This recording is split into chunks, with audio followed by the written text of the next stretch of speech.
শেষ চিঠির অপেক্ষা। বিকেলের শেষ আলোটা জানালার পাশে এসে থেমেছিল। মেয়েটার নাম ছিল নীলা। প্রতিদিনের মতো আজও সে পুরনো কাঠের বাক্সটা খুলে বসে আছে।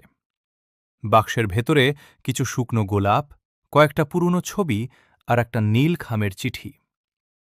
চিঠিটা যার, সে আর এই পৃথিবীতে নেই।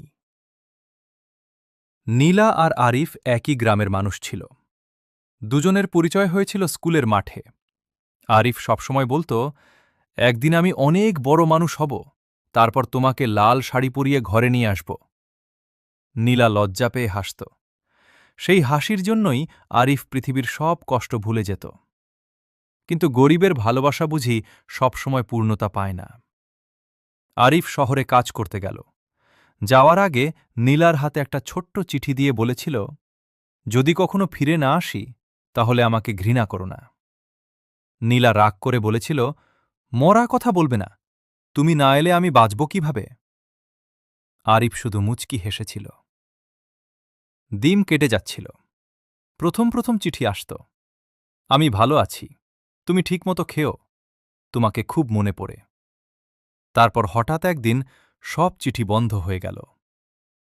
নীলা প্রতিদিন ডাকপিয়নের রাস্তার দিকে তাকিয়ে থাকত।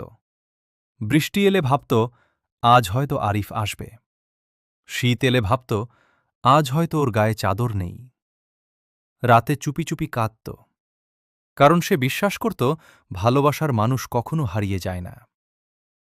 6 মাস পরে গ্রামের পোস্ট অফিসে একটা চিঠি এলো। চিঠিটা খুলতেই নীলার হাত কাঁপতে লাগল। লেখা ছিল, নীলা, যখন তুমি এই চিঠি পড়বে তখন হয়তো আমি আর বেঁচে নেই। শহরের হাসপাতালে শুয়ে আছি।